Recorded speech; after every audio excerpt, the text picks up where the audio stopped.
मंगत एक गरीब कुम्हार था। वो मिट्टी के बर्तन बनाकर बेचा करता था। इसी से उसका और उसके परिवार का गुजारा चलता था। दिवाली नजदीक आ रही थी। इस अवसर पर उसने बहुत सारे मिट्टी के दिए बनाए और बाजार में बेचने चल दिया। लेकिन मंगत की दियों से कुछ खास कमाई नहीं हुई थी। एक दिन जब वो दिए बेचने के चक्कर में एक ही जगह बैठा बैठा थक गया था तब उफ, सारा दिन गुजर गया, अभी तक एक भी दिया नहीं बिका है।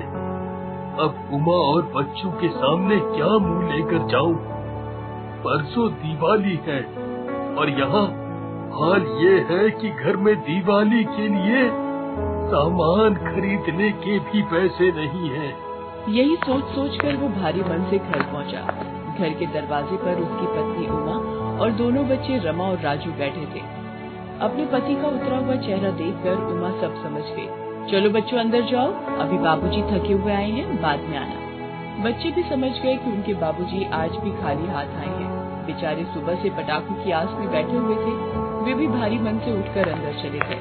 हमारे साथ हमेशा ही ऐसा होता है। लगता है इस बार भी हमें दिवाली पुराने कपड़ों में ही मनानी पड़ेगी। दीदी, हम इतने गरीब क्यों हैं? भगवान हमें अमीर क्यों नहीं बनाता? हम कब तक ऐसे ही गरीब बनकर रहेंगे?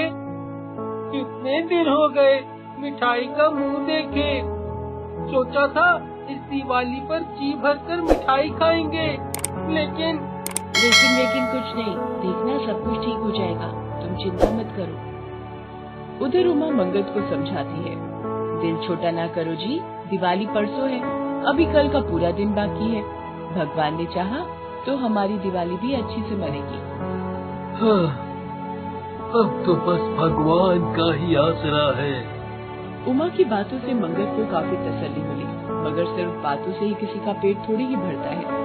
अगले दिन भी मंगत की कोई खास कमाई नहीं हुई। हाँ, उसके पास इतने पैसे आ गए जिससे पूजा का सामान खरीदा जा सके। दिवाली की शाम उमा ने पूजा की सारी तैयारी कर ली थी तथा बच्चों को भी समझा बुझा लिया था। बच्चे तो अभी शांत हो गए थे, मगर मंगत का मन अशांत था। उधर सब लोग पूजा में लगे थे, इधर मंगत के दिमाग में अलग ही उथल पुथल मची थी।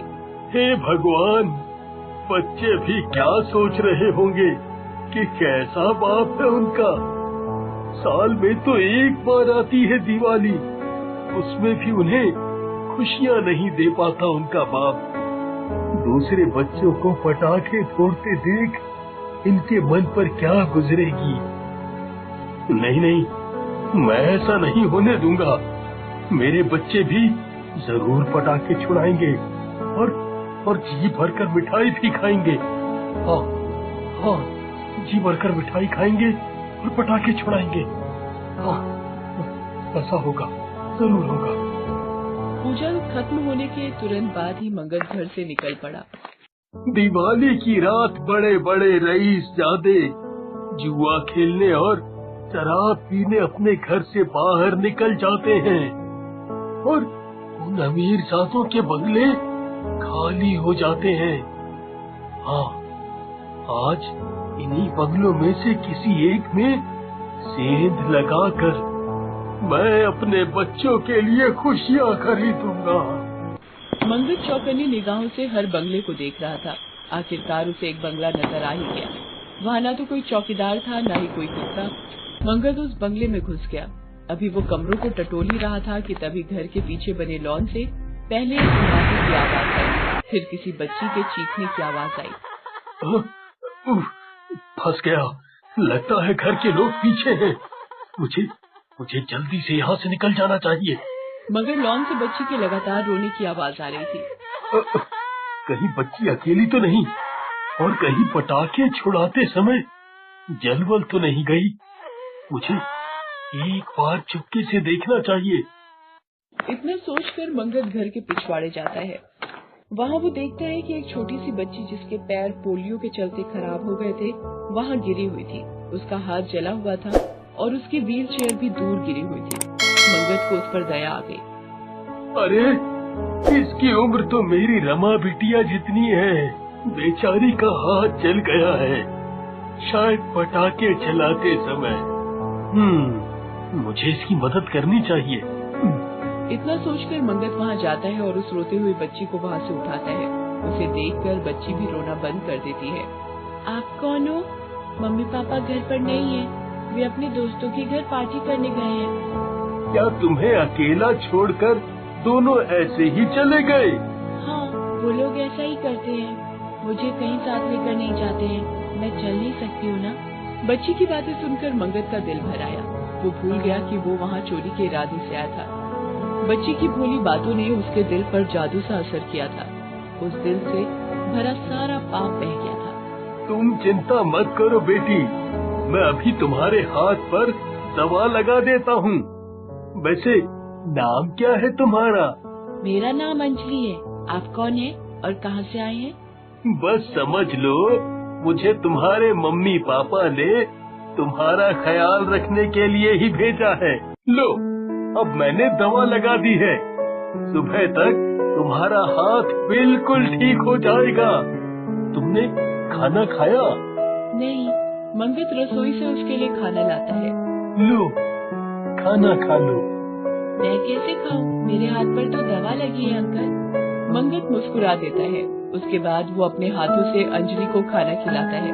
उसके बाद दोनों वापस लॉन में जाकर थोड़े पटाखे भी छुड़ाते हैं। अंजलि बहुत खुश होती है। आज जिंदगी में पहली बार अंजलि बहुत खुश हुई। आप कितने अच्छे हो अंकल, मुझे छोड़कर अब कभी मत जाना। मंगत कुछ नहीं बोलता, बस मुस्कुरा भर देता है। तभी दरवाजे पर आवाज आती है। अंजलि के मम्मी पापा घर वापस आ गए थे। कौन है बे तू? घर खुला देखा नहीं और घुस गया चोट्टा कहीं का। अजी देख क्या रहे हो? बुलाओ पुलिस को। पुलिस तो आएगी ही, पहले मैं तो इसकी खबर ले लूं। इतना कहकर वो मंगत पर फिर पड़ते हैं और उसे मारते मारते बेदम कर देते हैं। बेचारी अंजलि किसी तरह अपनी व्हील चेयर पर आती है और बड़ी मुश्किल से मंगत को बचाने की कोशिश करती है। मम्मी पापा, इन्हें मत मारो, इन्होंने कुछ नहीं किया है, ये तो बहुत अच्छे हैं, इन्होंने मेरी जान बचाई है। अगर आज ये अंकल ना होते तो मैं आप लोगों के सामने जिंदा नहीं होती। इसके बाद अंजलि अपने साथ हुई सारी घटना अपने मम्मी पापा को बता देती है। अंजलि की बात सुनकर उसके मम्मी पापा को बहुत ग्लानि होती है।